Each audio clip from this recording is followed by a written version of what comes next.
सुंदर, अप्रतिम, मनमोहक सौभाग्य अलंकार मंगळसूत्र महोत्सव 100% जीएसटी फ्री. मयूर अलंकार, सराफ बाजार आणि गंगापूर रोड, नाशिक. ताज्या बातम्यांसाठी नाशिक न्यूजच्या YouTube चॅनलला सबस्क्राइब करा आणि बेल आयकॉनला प्रेस करा. सिंहस्थाच्या पार्श्वभूमीवर 3,300 कोटी रुपये खर्च करून अडगाव ते लाखलगाव हा 69 किलोमीटरचा सिंहस्थ परिक्रमा मार्ग अर्थात बाह्य रिंग रोड तयार करण्यात येणार आहे. या संदर्भात मुख्यमंत्री देवेंद्र फडणवीस आणि कुंभमेळा मंत्री गिरीश महाजन यांनी पावले उचललेली असून रिंग रोडसाठी रेखांकन करून प्रशासकीय मान्यता देण्याबाबतची तयारी सोमवारी मंत्रालयात झालेल्या बैठकीत दर्शवण्यात आली. शहराचा वाढता विस्तार लक्षात घेता तत्कालीन पालकमंत्री दादा भुसे यांनी रिंग रोडचा प्रस्ताव सादर करण्याचे निर्देश दिलेले होते. त्यानुसार तत्कालीन आयुक्त डॉक्टर चंद्रकांत पुलकुंडवार यांनी तसा प्रस्ताव तयार केला होता. त्यानुसार महापालिकेने महाराष्ट्र राज्य रस्ते विकास महामंडळाला तो सादर केला. रिंग रोड कसा करायचा याचं सर्वेक्षण करण्यासाठी एका संस्थेची नियुक्ती करण्यात आली होती.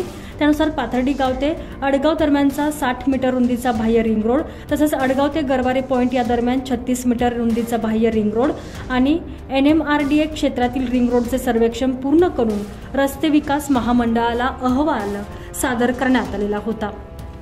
मात्र गेल्या 2 वर्षांपासून त्यावर पुढे काहीच कार्यवाही झाली नाही. या पार्श्वभूमीवर मंत्रालयामध्ये मुख्यमंत्री देवेंद्र फडणवीस यांच्या उपस्थितीत बैठक झाली. या बैठकीत कुंभमेळ्याशी संबंधित आवश्यक कामांविषयी आढावा घेण्यात आला होता. कुंभमेळा मंत्री गिरीश महाजन यांनी देखील दोनही रिंग रोड होणं अत्यंत महत्त्वाचं असल्याचं स्पष्ट केलं होतं.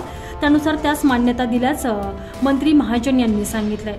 सिंहस्थ परिक्रमा मार्ग अर्थात रिंग रोडबाबत सोमवारी म्हणजेच काल मुंबईत झालेल्या बैठकीस मुख्य सचिव सुजाता सौनिक, सार्वजनिक बांधकाम विभागाच्या अपर मुख्य सचिव मनीषा म्हैसकर, वित्त विभागाचे अपर मुख्य सचिव OP गुप्ता, ग्रामविकास विभागाचे प्रधान सचिव एकनाथ डवले, नाशिकचे विभागीय आयुक्त डॉक्टर प्रवीण गेडाम आणि नाशिक मनपाच्या आयुक्त मनीषा खत्री दूरदृश्य प्रणालीद्वारे बैठकीला उपस्थित होत्या.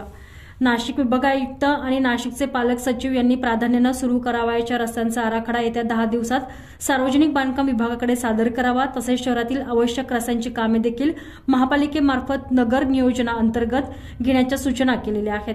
पंतप्रधान नरेंद्र मोदी यांनी जाहीर केलेल्या शहरी आव्हान निधी कार्यक्रमांतर्गत नाशिक शहरातील वाहतूक समस्येचा समावेश करून नागरिकांचा प्रवास सुखकर करण्याची सूचनाही मुख्यमंत्री देवेंद्र फडणवीस यांनी केलेली आहे.